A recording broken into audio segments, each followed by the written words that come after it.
ভূমিকম্প হলে কাঁপাকাঁপি শুরু হয়ে যায়, ঠিক কিনা? ভূমিকম্প হলে বাঁচার জন্য সব দেয় দৌড়। টেলিভিশনের কিছু লাইভ প্রোগ্রাম দেখলাম, উপস্থাপকও দৌড়, অতিথিও দৌড়। দেখেন নাই? লাইভ ব্রডকাস্টিং হচ্ছিল, কি সরাসরি সম্প্রচার। যখন দেখা যাচ্ছে চেয়ার কাঁপতেছে, উপস্থাপক দৌড়, আর মেহমানরা বসে আছে মাইক নিয়ে। কিছুক্ষণ পরে আরো কাঁপাকাঁপি বেড়ে গেল, মেহমানও দৌড়। কথা কন? 20 তলা 30 তলা দামি দামি বিল্ডিং গুলোর ফ্ল্যাটের ভেতরে যারা থাকে, তুফান শুরু হলে দেয় দৌড়। কথা কন? ভাড়াটিয়ারা দৌড়ায়, বাড়িওয়ালারা দৌড়ায় না। নিজের বাড়ি তো, এই জন্য দৌড় দেয় না। নাকি ভূমিকম্প হলে ভাড়াটিয়াও দৌড়, বাড়িওয়ালাও দৌড়? র্যাবের প্রধান দৌড়, পুলিশ প্রধান দৌড়, শুধু প্রেসিডেন্ট আর মাননীয় প্রধানমন্ত্রী দৌড়ায় না। কথা কন? বাঁচার জন্য সব দৌড়। আবার রব্বুল আলামিন বলেন, জমিনটারে সমান দেখে, কার্পেটিং দেখে মনে করো না তোমরা বেঁচে গিয়েছো। আমার দেয়া বিধান আমার জমিনে যদি কায়েম করতে না পারো, এই কার্পেটিং করা জমিনের ভেতরে আযাব আছে না নাই? এই পুরো জমিনের ভেতরে আছে আগুন আর আগুন। আগ্নেয়গিরির অগ্নুৎপাত জ্বালামুখে বিস্ফোরণ করে দিয়ে গোটা বিশ্বটারে মুহূর্তে মেসাকার করে দিতে পারে কে?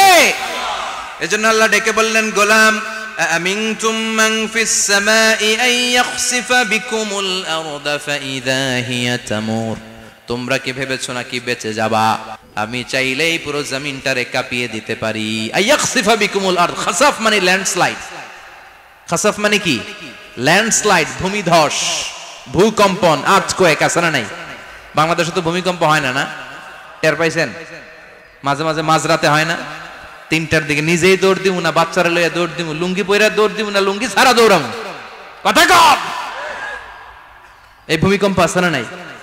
আল্লাহ বলে, মনে করো না জমিনটা সমতল, কার্পেটিং করে দিয়েছি, এই কার্পেটিং এর ভিতরেও আগুনের দলা আছে না নাই?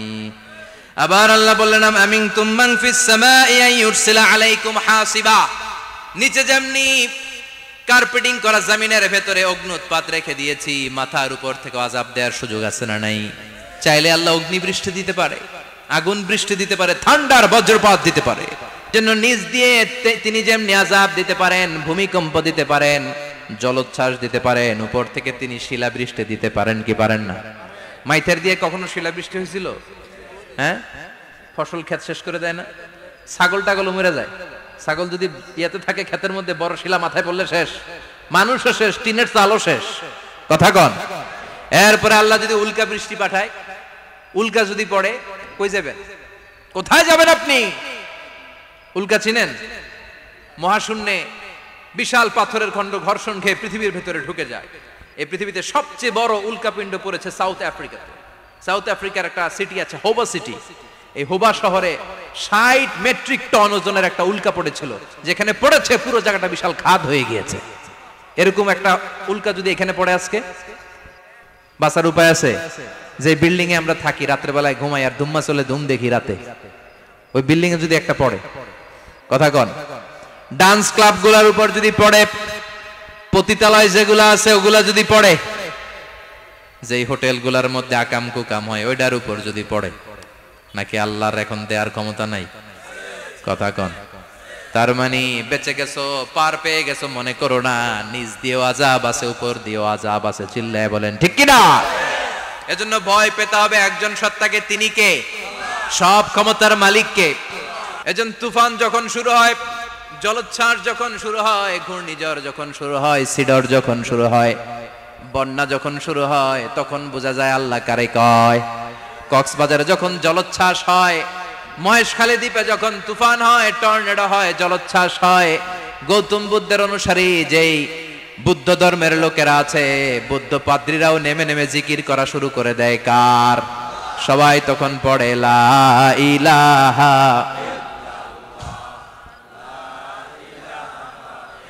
লা ইলাহা ইল্লাল্লাহু মুহাম্মাদুর রাসূলুল্লাহ সাল্লাল্লাহু আলাইহি ওয়াসাল্লাম। বিপদে পড়লে বোঝা যায় আল্লাহ কারে কয়।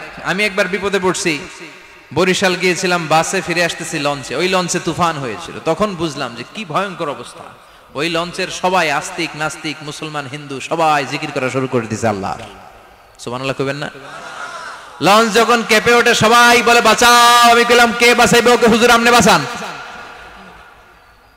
আমি বললাম তাইলে আমারে বাঁচাইবো কেডা? কয় আল্লাহ। আল্লাহ ছাড়া বাঁচাতে পারে কেউ? তখন তারাও বাধ্য হয়ে পড়ে আল্লাহু আকবার। তাহলে বোঝা গেল আমাদের কোনো ক্ষমতা টমতা কিচ্ছু নাই, আসল ক্ষমতার মালিক একজন। চিল্লায় বলেন তিনি কে? সে আল্লাহ বললেন তাবারাকাল্লাযী বিয়াদিহিল মুলকু ওয়া হুয়া আলা কুল্লি শাইইন কাদির। সুমহান সেই সত্তা যার হাতে ক্ষমতা, ক্ষমতা কার হাতে? সব ক্ষমতার মালিক আল্লাহ। তবে আমাদেরকেও আল্লাহ কিছু ক্ষমতা দিয়েছে, এটা লিমিটেড। এটা কি? যেমন এই যে মাননীয় প্রধানমন্ত্রী ওনার দল নিয়ে বাংলাদেশ আওয়ামী লীগ নিয়ে যে ক্ষমতায় আসলেন, কয় বছরের মেয়াদে? কোন কোন দেশে ক্ষমতায় আসে 10 বছরের মেয়াদে, আছে না নাই? আল্লাহ আসছে কয় বছরের মেয়াদে? 30 বছর, 40 বছর। আল্লাহর ক্ষমতার মেয়াদ 100 বছর, এরপরে রিনিউ করা লাগবে। এটা কথা বলেন। আল্লাহ বলেন হুয়াল আউয়ালু ওয়াল আখিরু ওয়াল যাহিরু ওয়াল বাতিন ওয়া হুয়া বিকুল্লি শাইইন আলিম। আমি প্রথম, আমি শেষ, আমি প্রকাশ্য, আমি গোপন। ঠিক কিনা? প্রথমে আল্লাহ আল্লাহ, শেষেও আল্লাহ আল্লাহ, আকাশে আল্লাহ আল্লাহ, জমিনে আল্লাহ আল্লাহ। সবাই পড়েন, প্রথমে আল্লাহ আল্লাহ, শেষেও আল্লাহ আল্লাহ, আকাশে আল্লাহ আল্লাহ, জমিনে আল্লাহ আল্লাহ। নিখিল জাহান গায়ে গুণগান তার নামে গায়, আমরাও গাহি তাআলা হামদে বারি তাআলা, হামদে বারি তাআলা, হামদে বারি তাআলা। সুবহানাল্লাহ পড়েন। আল্লাহ বলে আমার ক্ষমতা তোদের মতো 5 বছরের মেয়াদে না, 10 বছরের মেয়াদে না, 20 বছর 30 বছরের মেয়াদে না, আমি চিরকালের জন্য ক্ষমতার চেয়ারে বসা। চিরকালীন মেয়াদ, সৃষ্টির সূচনার আগ থেকে তিনি আছেন, অনাদিকাল পর্যন্ত তিনি থাকবেন। তার ক্ষমতার মেয়াদ আনলিমিটেড মেয়াদ। চিৎকার করে বলেন ঠিক কিনা? আবার পৃথিবীর অনেক দেশে দেখবেন ডেমোক্রেটিক সিস্টেমে, আমাদের দেশেও তো গণতান্ত্রিক সিস্টেমে ভোটাভুটির মধ্য দিয়ে ক্ষমতায় আসে না। যাদেরকে ভোট দেওয়া হয় বেশি তারা ক্ষমতায় চলে যায়। আল্লাহ তো ভোটে আসছে ক্ষমতায়, কথা কন। তো কেমনে আসছে? কারচুপি করে। কথা বলেন। আল্লাহ ভোটে আসা লাগে নাই, কেউ তাকে ভোট দেওয়া লাগে না। আবার অনেক দেশে আছে মোনার্কি সিস্টেম, রাজতন্ত্র, রাজার পোলা রাজা। আল্লাহর বাপ ছিল রাজা, এই জন্য আল্লাহ রাজা। কথা বলেন না, আল্লাহ রাজতন্ত্রের সিস্টেমেও আসে নাই। আবার অনেক দেশে আছে ডিক্টেটরশিপ, একবার ক্ষমতা পাইলে মাগার চেয়ার ছাড়ে না, আছে না নাই? 20 বছর 30 বছর চলতেই থাকে, আছে না নাই? আল্লাহ কি এই সিস্টেমে আসছে? আল্লাহর ক্ষমতার সাথে পৃথিবীর কারো ক্ষমতার কোনো মিল নাই। চিৎকার করে বলেন ঠিক কিনা? আবার অনেক দেশে কোয়ালিশন করে ক্ষমতায় যেতে হয়, জোট করে। জোটের রাজনীতি এদেশে আছে না নাই? 4 দলীয় জোট, 10 দলীয় জোট, 14 দলীয়, 18 দলীয়, 20 দলীয়, মহাদলীয়, মহাজোট, সামনে হবে মহাজোট। কথা ঠিক কিনা বলেন?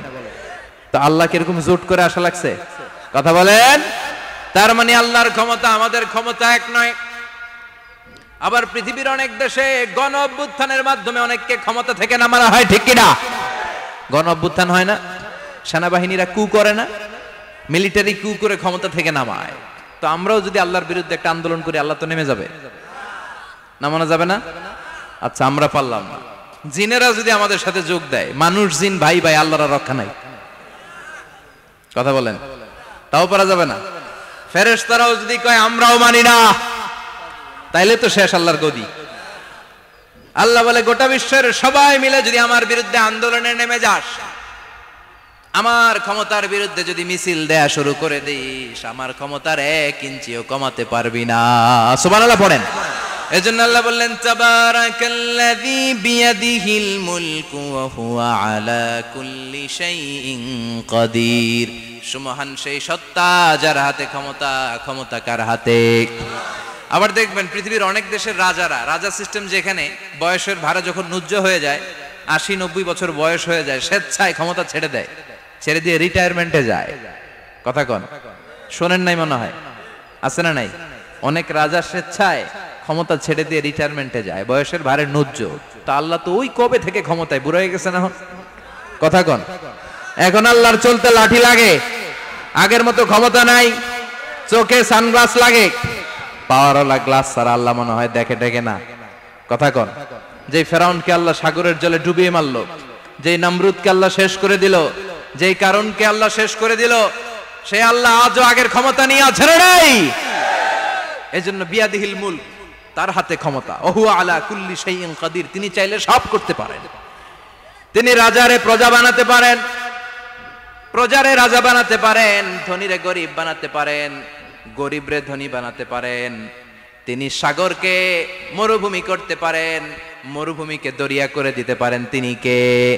ওয়া হুয়া আলা কুল্লি শাইইন কাদির, তিনি যেটা চান সেটাই করতে পারেন। চিল্লায় বলেন ঠিক কিনা?